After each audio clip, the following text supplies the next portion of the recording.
ಯಮ ಯಮ ಯಮವು ಥೋ ಇವಜ್ಜಿಗೆ ಕಿವಿನ ಕೇಳಿಸಲ್ಲ ನೆಟ್ಟಗತ್ಲಾಗೆ ಎಲ್ಲಿಟ್ಟು ಹೇಳಮ್ಮ ಪುಟ್ಟಿನ ಬರ್ತೀವಿ. ಎಲ್ರಿಗೂ ನಮಸ್ಕಾರ. ನನ್ನ ಹೆಸರು ರತ್ನ ಅಂತ, ಗಂಗಜ್ಜಿ ಎರಡನೇ ಮಗಳು.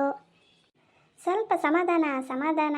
ಈ ಮುದುಕಿಗೆ ಹಂಗೆಲ್ಲ ಮಾತಾಡಿಸಿದ್ರೆ ಕೇಳಿಸೋದಾಗಿದ್ದರೆ ಅಯ್ಯೋ ಬಾ, ಈಗ ನೋಡು ನಾನು ಮಾತಾಡಿಸ್ತೀನಿ ಹೆಂಗೆ ಮಾತಾಡ್ತಾಳೆ ಅಂತ. ಎಲ್ರಿಗೂ ನಮಸ್ಕಾರ. ನನ್ನ ಹೆಸರು ಕಾಳಿ ಅಂತ, ಗಂಗಜ್ಜಿ ಮೂರನೇ ಮಗಳು. ಯಮ ಯಾಮ ಮುದುಕಿ ಓ ಮುದುಕಿ, ಏ ಯಮ ಯಮ ಹಾವು ಹಾವು ಹಾವು ಹಾವಲ್ಲಿ ಹಾವು, ಏ ಎಲ್ಲಿ ಎಲ್ಲಿ ಎಲ್ಲಿ ಎಲ್ಲಿ, ಅಯ್ಯೋ ಅಯ್ಯೋ ಅಯ್ಯೋ, ಥೂ ನಿಮ್ಮ ಬಾಯಿ ಕಸಾಕ ಬಂದ್ರೆ ಯಾಮ ಯಾಮ ಯಾಮ ಅಂತ. ಯಮ ಜಾಸ್ತಿ ಮಾತಾಡಬೇಡ. ಏನೋ ಪಾಪ ಮುದುಕಿ ವಯಸ್ಸಾಗೈತಿ, ಪುಟ್ಟಿ ಹೊತ್ಕೊಂಡು ಹೋಗೋಕ್ಕಾಗಲ್ಲ ಅಂತ ನಾವು ಬಂದೀವಿ. ಇವಾಗ ಏನು ಹೇಳು, ಟೊಮೊಟೊ ಪುಟ್ಟಿ ಹೋಗಿ ಮಾರ್ಕೊಂಡು ಬರಬೇಕಾ ಬೇಡ ಸಿಟಿಗೆ ಹೋಗಿ, ಅದನ್ನು ಹೇಳ್ಬಿಡು ಅಷ್ಟೇ. ಏಯ್ ಕಾಳಿ ಮುಚ್ಚೆ ಬಾಯಿ, ಎಷ್ಟು ಮಾತಾಡ್ತೀಯ ಹೆಂಗ್ಸೆ. ಹೋಗ್ರಲ್ಲಿ ರೂಮ್ ಹತ್ರ ಪುಟ್ಟಿ ಇಟ್ಟಿನ ಟೊಮೊಟೊ ಪುಟ್ಟಿ ಎರಡು ಹೋಗಿ ಮಾರ್ಕೊಂಡು ಇಲ್ಲ ನೋಡ, ಎಷ್ಟು ಕೊಡ್ತಾರೋ ಅಷ್ಟು ಕರೆಕ್ಟಾಗಿ ತಂದು ನನ್ನ ಕೈಗೆ ಬಿಡಬೇಕು. ಅದ್ರಾಗ ಏನಾರ ಹೆಚ್ಚು ಕಮ್ಮಿ ಆದರೆ ಗೊತ್ತಲ್ಲ ಸರ್ರೇ ಬೀಳ್ತಾವೆ ರಾತ್ರಿಗೆ ನಿಮ್ಮ ಅಪ್ಪನ ಹತ್ರ. ದೊಡ್ಡ ಅಂಬಾನಿ ಬಿಸ್ನೆಸ್ಸು ಮುದುಕಿದು. ಎಲ್ಲೋ ಅದಕ್ಕೆ 100 ರೂಪಾಯಿ ಕೊಡ್ತಾರೋ 200 ರೂಪಾಯಿ ಕೊಡ್ತಾರೋ ಆ ಪುಟ್ಟಿಗೆ. ಅದರಲ್ಲಿ 10 ರೂಪಾಯಿ ಕಮ್ಮಿ ಇದ್ದರೂ ದೊಡ್ಡ ಸಾಮ್ರಾಜ್ಯನೇ ಉರುಳೋಯ್ತು ಅನ್ನಂಗೆ ಆಡ್ತಾಳೆ. ಥೂ ಥೂ ಥೂ. ಏ ಕಾಳಿ ಸುಮ್ಮನೆ ಬಾರೆ, ಕಾಗಿ ಮುತ್ತಿ ಕೇಳಿಸ್ಕೊಂಡ್ರೆ ಮತ್ತೆ ಅದನ್ನು ಹೋಗಿ ಅಪ್ಪನ ಹತ್ರ ಚಾಡಿ ಹೇಳ್ತಾಳೆ. ಅಯ್ಯಪ್ಪ, ಇದನ್ನು 5 ಕಿಲೋಮೀಟ್ರ್ ನಡ್ಕೊಂಡು ಹೋಗಿ ಮಾರ್ಕೆಟಿಗೆ ಹಾಕಿ ದುಡ್ಡು ಇಸ್ಕೊಂಡು ಬಂದು ಕೊಡೋಷ್ಟರಲ್ಲಿ ನಮ್ಮ ಹೆಣ ಬಿದ್ದೋಗುತ್ತೆ. ಬಾ ಅಕ್ಕ ಲೈ ನನ್ನ ಮಾತು ಕೇಳು. ಅವ್ರಿಗೇನೋ ನಾವೇನು ಮಾಡ್ತೀವಿ ಅಂತ ಗೊತ್ತಾಗಲ್ಲ.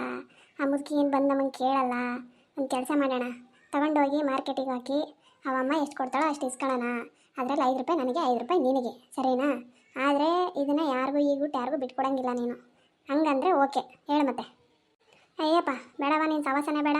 ಹೋದ್ಸರಿ ಹಿಂಗೆ ಮಾಡಿ ಸಿಗಾಕ್ಸಿ ಹೆಂಗೆ ಹೊಡ್ಸಿದ್ದೆ ಅಪ್ಪನ ಹತ್ರ, ಬಾರಿ ಕೊಲ್ತು ಮುರಿದವಂಗೆ ಹೊಡೆದಿದ್ದ. ಬೇಡ, ನೀನು ಬೇಡ, ನಿನ್ನ ದುಡ್ಡು ಬೇಡ, ನಿನ್ನ ಸವಾಸನ ಬೇಡ. ಅವ್ರು ಎಷ್ಟು ಹೇಳ್ತಾರೋ ಅಷ್ಟು ಕೆಲಸ ಮಾಡೋಣ. ಅಯ್ಯೋ ಪೆದ್ದಿ ಪೆದ್ದಿ, ಸ್ವಲ್ಪ ತಲೆ ಓಡಿಸ್ಬೇಕು ಕಣೆ, ಸ್ವಲ್ಪ ತಲೆ ಓಡಿಸು. ನನ್ನ ಮಾತು ಕೇಳು. ನಿಂಗೆ ಯಾಕೆ ತಲೆನೋವು? ನಾನು ಹೇಳ್ದಂಗೆ ಕೇಳು. ಪುಟ್ಟಿ ಹೊತ್ಕೊಂಡು ಹೋಗೋಣ. 5 ಕಿಲೋಮೀಟ್ರ್ ನಡ್ಕೊಂಡು ಹೋಗ್ತೀವಿ, ಒಂದಲ್ಲ ಎರಡಲ್ಲ. ನಮ್ಮ ಕಷ್ಟಕ್ಕೆ ಪ್ರತಿಫಲ ಬೇಡವೇ? ಸುಮ್ಮನೆ ನನ್ನ ಮಾತು ಕೇಳು, ಇಲ್ಲಾಂದ್ರೆ ನಾನು ಬರೋದೇ ಇಲ್ಲ ಅಷ್ಟೇ. ನನಗೆ ಹೊಟ್ಟೆ ನೋಯ್ತೈತೆ ಅಂತ ಹೇಳಿ ಹೊಂಟೆ ಮನೆಗೆ ಸುಳ್ಳು ಹೇಳಿ. ಅವ್ವ ತಾಯಿ ಹಂಗೆ ಕಾಡ್ತೀಯ? ಆಯಿತು, ನೀನು ಹೇಳ್ದಂಗೆ ಕೇಳ್ತೀನಿ. ನನ್ನೊಬ್ಬಳ ಕೈಲಿ ಅಷ್ಟು ದೂರ ಹೋಗೋಕ್ಕಾಗಲ್ಲ, ಆದರೆ ನನ್ನ ಮಾತ್ರ ಸಿಗಾಕ್ಸಂಗಿಲ್ಲ ನೀನು. ಅಯ್ಯೋ ನೀ ಇಷ್ಟ ಹೇಳ್ದಲ್ಲ ಸಾಕು, ಯಾಕೆ ಭಯ ಯಾಕೆ? ನಮ್ಮಂಥರಿಂದನೇ ದೇಶ ಉದ್ಧಾರ ಆಗ್ತಾ ಇರೋದು. ಬಾ ಹೋಗೋಣ ಬಾ. ಯಮ ಯಮವು ಯಾಮ. ಅಪ್ಪ ಸೂರ್ಯ ಬಂದೆ, ಬಾ ನಿಮಗೋಸ್ಕರನೇ ಕಾಯ್ತಿದ್ದೆ. ಬಾ ನನ್ನ ಮೊಮ್ಮಗ ಕಣ್ರಪ್ಪ.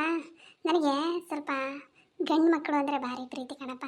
ಗಂಡು ಮೊಮ್ಮಕ್ಕಳು ಅಂದರೆ ಹೆಣ್ಣು ಮೊಮ್ಮಕ್ಕಳಿಗಿಂತ ಸ್ವಲ್ಪ ಜಾಸ್ತಿ ಪ್ರೀತಿ ನೋಡ್ರಿ. ಅದೇ ನಿಮ್ಮ ಗಂಗಜ್ಜಿ ಮೊದಲನೇ ಮಗ ನೋಡ್ರಿ, ಇವನು ಸೂರ್ಯ ಅಂತ. ಅಮ್ಮ ಅದೇ ಅಪ್ಪ ಹೇಳಿತ್ತಲ್ಲ, ಆನಂದಕ್ಕನಿಗೆ ಗಂಡನವ್ರು ಹೇಳಿ ಕಳಿಸಿದ್ರಲ್ಲ, ಅವ್ರ ಮನೆಯವ್ರಿಗೆ ಹೋಗಿ ಹೇಳಿ ಬಂದಿದ್ದೀನಿ, ಬನ್ನಿರಿ ನಾಳೆ ಹೆಣ್ಣು ನೋಡೋಕ್ಕೆ ಅಂತ. ಹೌದಪ್ಪ, ಏನಂದ್ರಪ್ಪ? ಹೋಗಿದ್ದೆ ಅವ್ರ ಮನೆ ಹತ್ರ? ಅದೇ ಹೇಳಿದೆ, ಈ ಥರ ನಮ್ಮಪ್ಪ ಹೇಳ್ತು ನಾಳೆ ಹೆಣ್ಣು ನೋಡೋಕ್ಕೆ ಬರ್ಬೇಕಂತೆ ಅಂತ ಹೇಳಿದ್ದೀನಿ. ಅದಕ್ಕೆ ಅವರು ಸರಿ ಆಯ್ತಪ್ಪ ನಾವು ಟೈಮ್ ನೋಡ್ಕೊಂಡು ಬರ್ತೀವಿ ಅಂತ ಹೇಳಿದ್ರು. ಆಯ್ತು ಬಿಡಪ್ಪ, ಸಂತೋಷ. ಹೆಂಗೋ ಇದು ನಮ್ಮ ಮನೇಲಿ ನಡೀತಿರೋ ಮೊದಲನೇ ಮದುವೆ, ತುಂಬ ಚೆನ್ನಾಗಾಗಲಿ ಅಂತ ಆಸೆ ನನಗೆ. ನಿಮ್ಮೆಲ್ಲರದ್ದು ಮದುವೆ ನೋಡಿ, ನಿಮ್ಮೆಲ್ಲರ ಹೊಟ್ಟೆಲಿ ಒಂದೊಂದು ಮಗು ನೋಡಿ ಸತ್ತೋಗ್ಬಿಡ್ತೀನಪ್ಪ, ಅಷ್ಟೇ ನನ್ನ ಆಸೆ, ಕೊನೆಯ ಆಸೆ. ಓಹೋ, ಈ ಮುದುಕಿ ಒಳ್ಳೆ ಆಸೆನೇ ಇಟ್ಕೊಂಡೈತೆ. 8 ಜನರದ್ದು ಮದುವೆ ಆಗಿ 8 ಜನರಿಗೆ ಮಕ್ಕಳಾಗಿ ಬೇಗ ಹೋಗೋ ಆಸೆನೇ ಇಟ್ಕೊಂಡಿಯ ಬಿಡು. ಏಮ್ಮ ಹಂಗಂದ್ರೆ ಅಷ್ಟು ತನಕ ನಾವು ನಿನ್ನ ಕಾಟ ಹಿಂಗೆ ಸಹಿಸ್ಕೋಬೇಕೇನಮ್ಮ? ಥೂ ನನ್ನ ಮಗನೇ ಹೋಗ. ಏನು ಬೇಜಾರು ತಿಳ್ಕೊಬೇಡ್ರಿಪ್ಪ, ನನ್ನ ಮೊಮ್ಮಕ್ಕಳು ನಂಗೆ ಸುಮ್ಮನೆ ತಮಾಷೆ ಮಾಡ್ತವೆ. ನಾನಂದರೆ ಪ್ರಾಣ ಪ್ರಾಣ ಅವರಿಗೆ. ದಯವಿಟ್ಟು ಎಲ್ಲರೂ ಈ ಚಾನಲ್ನ ಲೈಕ್ ಮಾಡಿ, ಶೇರ್ ಮಾಡಿ, ಸಬ್ಸ್ಕ್ರೈಬ್ ಮಾಡ್ಕೊಳ್ರಿ. Thank you.